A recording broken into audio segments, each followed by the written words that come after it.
Hello and welcome to another Gulliver vlog.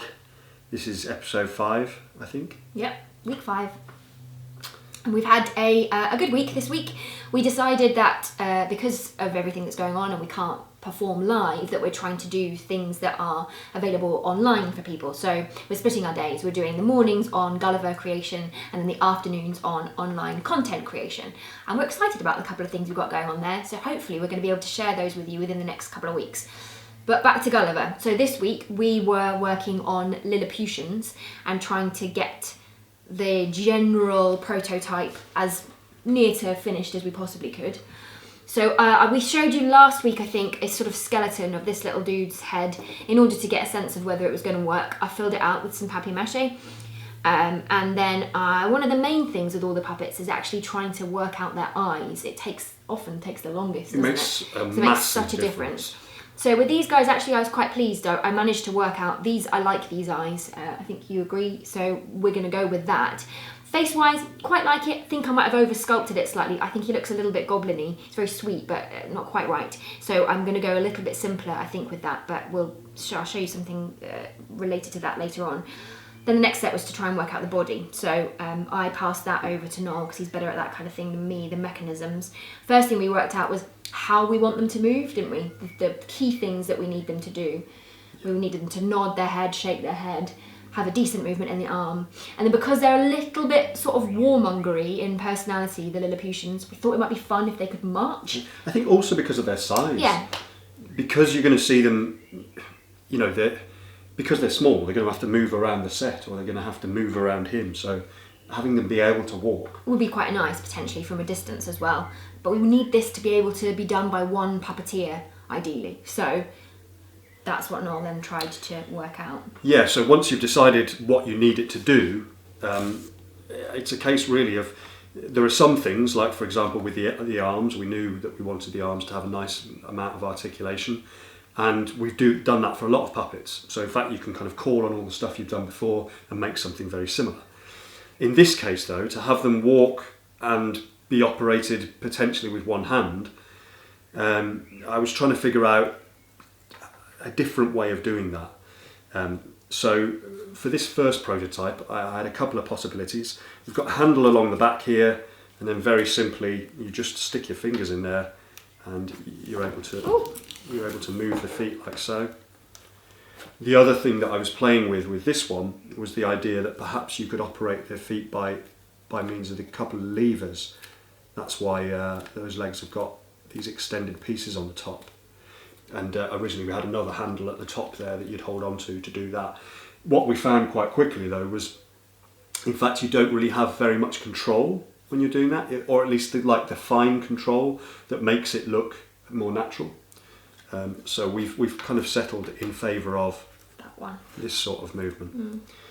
We also had a few other sort of issues with this one. We were looking for a place to attach the head, and on this one the balance is probably wrong. We've put that too far back because of the stuff that I'd already built in there. But it's good to experiment and see what works and what doesn't.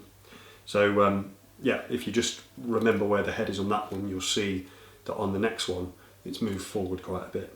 Getting the balance right on the puppet is so important, because otherwise they just don't hang right and they don't sit right or walk right or anything, do they? Yeah, and it's difficult if you're fighting the balance of it all the time, then you're already one step behind, as it were. Whereas if it sits quite nicely naturally, or just hangs nicely when you're just holding it very loosely, then that always helps. So with this one, we've scrapped the thing that was kind of getting in the way at the back there. You've got your handle at the bottom just the same, and I've used foam board, which is a little stiffer for the front of the legs here, just because it makes those hinges wiggle around a little bit less. So he actually walks quite nicely. It's very difficult to do on this slippery surface, but we'll show you. He's also losing some of his sellotape. Yeah, we'll show you a slightly better video later at the end of this. We've moved the head more into the centre of the body, and we also we've attached the head to this bar at the back here with a little strip of gaffer tape for the time being. But what we needed was something flexible, so that when it's sitting on the body, it's allowed to sort of drop down and rest on top of the body. But when you're operating it via the head, you've still got the flexibility to lift the head up a little bit and move it around, and it's got all of that available range of movement. So you can do all of that lovely stuff that you want him to be able to do. And it may very well be that in fact when you're walking it, that you'd keep hold of the head, or that you'd want to, keep some kind of movement in it somehow. But it's also possible. We tried connecting the head with string first. In fact, string was too flexible. His head was sort of lolling around all over the place. Yeah. Gaffer tape was a good happy medium. And then there's a couple of other little details, little things that you might not ordinarily notice that you've changed, that you change, in order to make it just work that little bit better.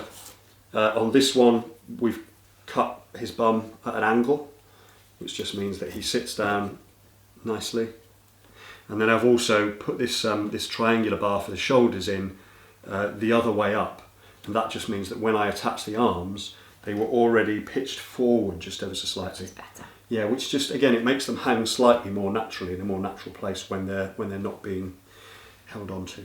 So then I moved on to, we potentially need multiple Lilliputians. We'll probably have about 4 that are like this, but then for a kind of crowd scene, main characters. Yeah, for a crowd, we thought we need something simpler. So I started trying to make something simpler with this weird thing that really didn't work, but I thought I'd keep it to show you that often things don't work. Then I tried a different method, simpler even still. I made a circle of card, papier-mâchéed it and bent it slightly. Added a couple of key features. Again, similar eyes, same sort of hair, and actually we quite like this. We think this is a good representational version of that they're obviously the same land, but it's simpler. So then Noel is now working on how we attach that to a line of, so we'd have lots of these in a line, and we worked out what kind of things we would like that line to do, but we'll talk about that next week. Yeah, So we've only really started just on that. First. And as I was saying, with the sculpting of that, I wasn't quite happy, so I wanted to try another way of making the head a little bit simpler. I went back to real basics and papier-mâchéed a balloon, so we'll see how I get on with that as well, but I'll show you that next week. One other thing I wanted to add, we tend to talk about the stuff that occurs to us and that's interesting to us about how we're making them, but of course, if there's anything we're skimming over that you'd like to know more about, if there's anything specific that you'd like us to talk about, please do feel free to leave a question in the comments or on the Facebook page or anything like that, and we'll do our best to answer them. Great. Thanks for watching.